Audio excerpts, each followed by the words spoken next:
Shalom,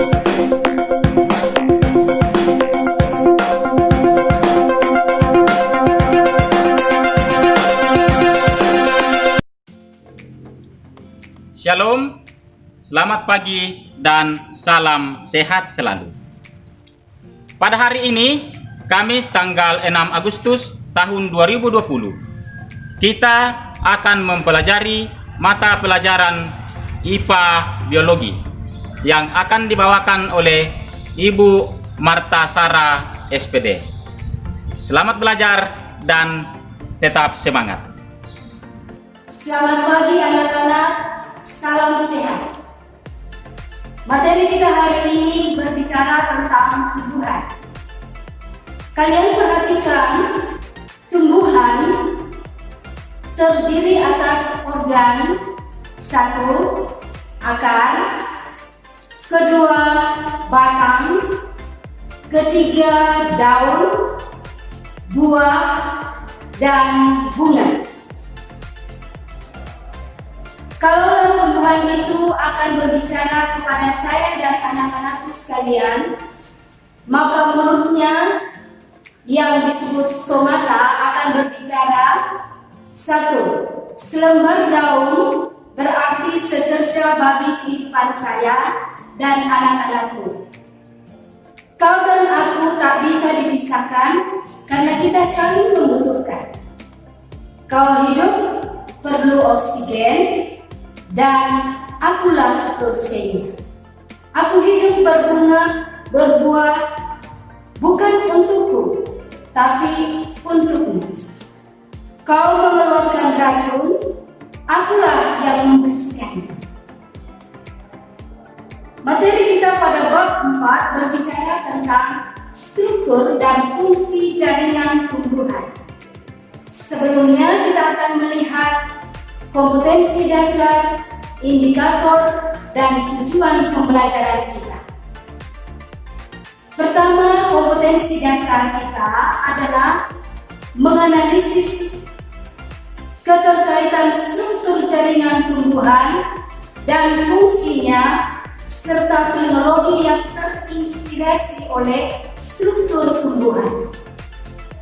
Kedua, menyajikan karya dari hasil penelusuran berbagai sumber informasi tentang teknologi yang terinspirasi oleh struktur tumbuhan dari hasil pengamatan.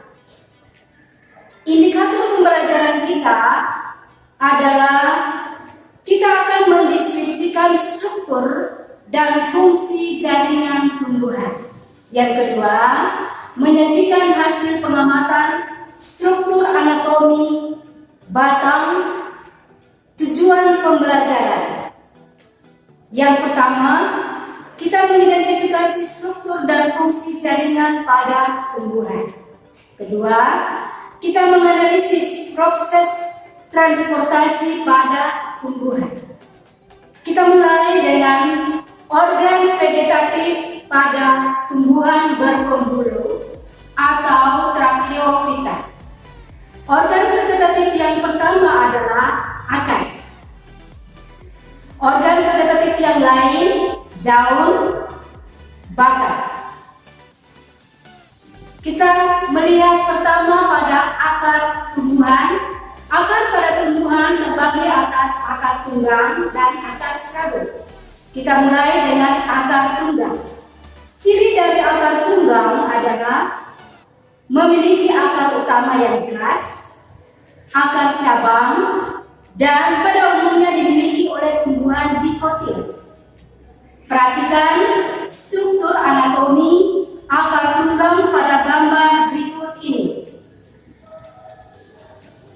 Akar serabut, cirinya yang pertama adalah tidak mempunyai akar utama atau akar utama tidak nampak jelas.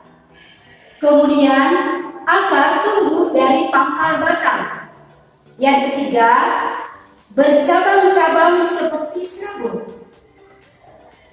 Pada umumnya terdapat pada tumbuhan monokotil. Anatomi akar serabut adalah sebagai berikut. Perhatikan pada gambar leher akar atau pangkal akar, Dari leher akar atau pangkal akar itu akan tumbuh banyak akar primer. Perbedaan akar lateral dan akar primer tidak jelas. Terdapat rambut-rambut akar. Kemudian bagian ujung terdapat ujung akar dan tudung akar yang pada bagian paling ujung atau yang disebut dengan kaliper. Struktur anatomi akar. Bagian epidermis atau bagian terluar itu berfungsi untuk melindungi akar. Korteks menyimpan cadangan makanan.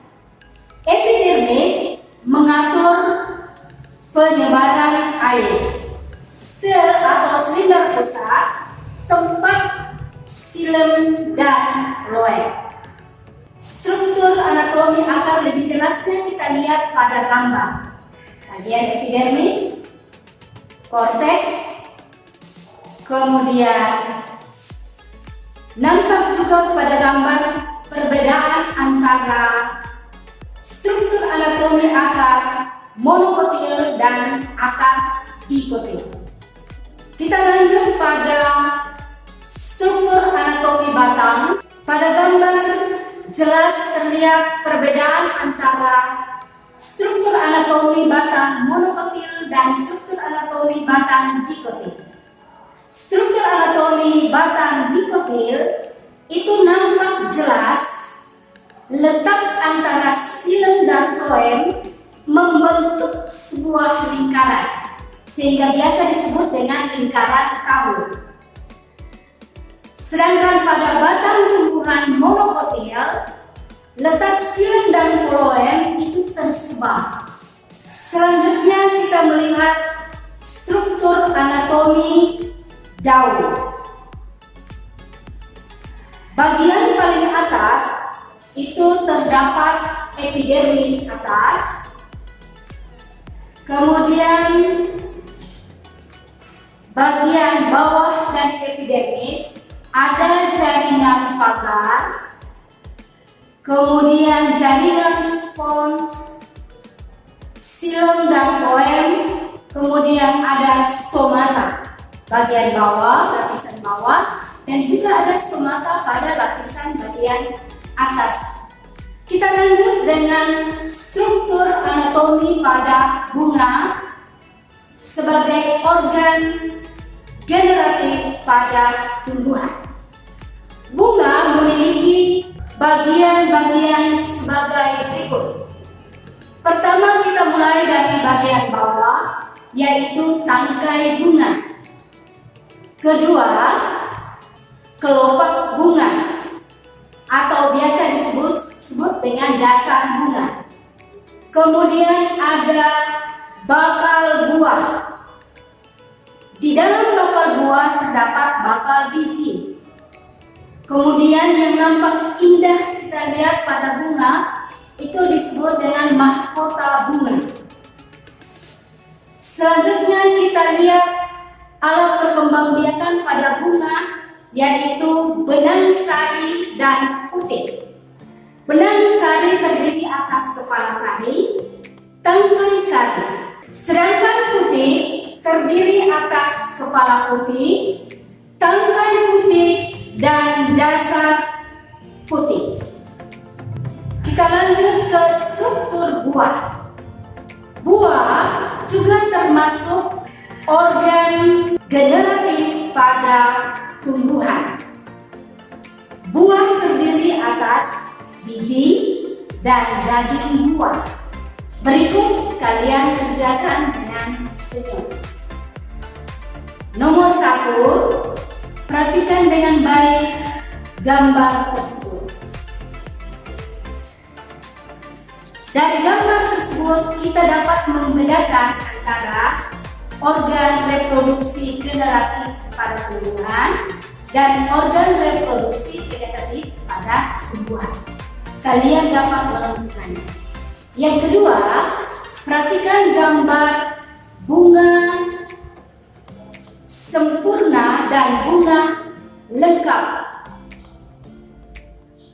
Mengapa ibu menyebut disebutkannya bunga sempurna dan bunga lengkap. Pertama, bunga sempurna adalah bunga yang memiliki dua-duanya ada alat kelamin, yaitu putik dan benang sari. Sedangkan bunga lengkap adalah bunga yang memiliki semua bagian-bagian kelengkapan bunga. Nah, ini termasuk bunga lengkap dan juga bunga sempurna. Tugas kalian adalah menentukan bagian-bagian yang diberi nomor. Sebutkan nama-nama bagiannya. Terima kasih untuk perhatian kalian. Doa dan harapan ibu adalah anak-anak semua tetap sehat. Salam SPB.